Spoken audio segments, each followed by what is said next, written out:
Every day we see people who do not fulfill their potential in the workplace or feel unrewarded by the efforts they put in every day at work.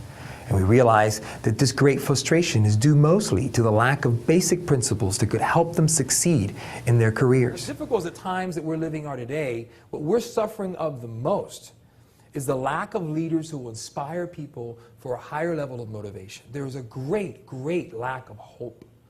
You know, it's interesting, in down economic times, you'd think that employees who see that their company is suffering financially or are kind of sliding into the red, they'd work a little harder, they'd strive better. We got to turn the company around. They'd want to put more emphasis and focus into their work. And research has proven the opposite is true. When people see the company isn't doing so well, they actually start working less. They surf the internet more. They take on more personal calls. Why? Because they don't feel the hope that they felt when the company was doing well.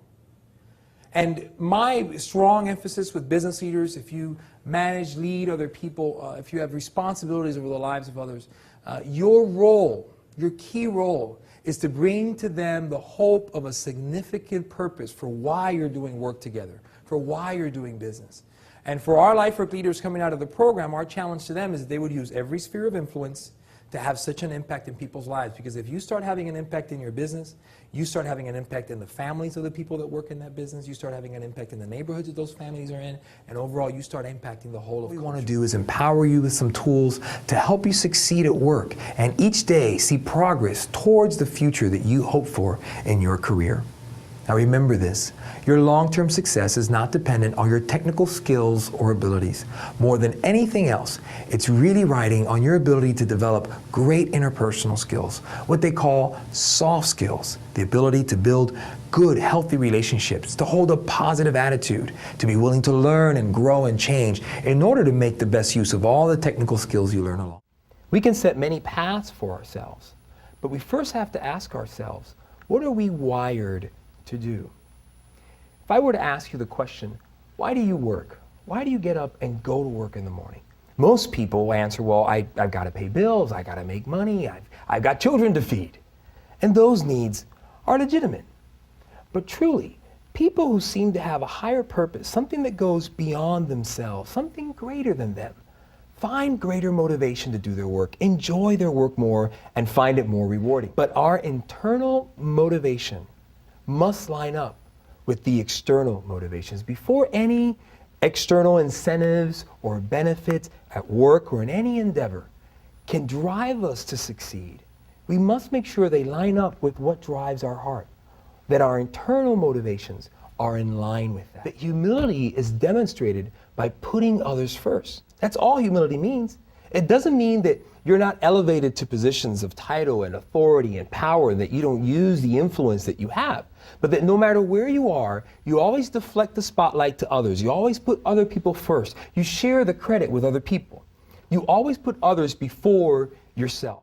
We should never underestimate the great impact we can have. To be LifeWork leaders is to be the kind of leaders that see things where others don't see them oftentimes. To believe that things are possible that others don't dare to do. To actually create the future in some way. But what would happen to a city where you would invest in people and giving them a passion for their own community and do it year after year after year, decade after decade?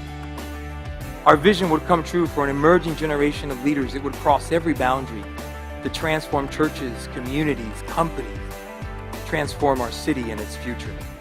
If you are not in a leadership position today, can I ask you something? Please do, please be. Pursue to have influence in other people, but for the right reason. Not to give yourself an ego stroke, not for a bigger paycheck, but to make a difference in the lives of other people, like only leaders in strategic positions and organizations can do. Spiritual people in the marketplace can have catalytic transformation in the world that we know today. I'll leave you with this thought that drives me every single day. I sincerely believe every single one of us should know this. You were created to make a difference. You were created to make a difference. And if you know that business has a purpose beyond profit, because its legacy is in the character of its people, you'll also know that your work has meaning beyond making money, because the character of your work reveals the image of your maker. Thank you very much. God bless. Thanks, Jimmy.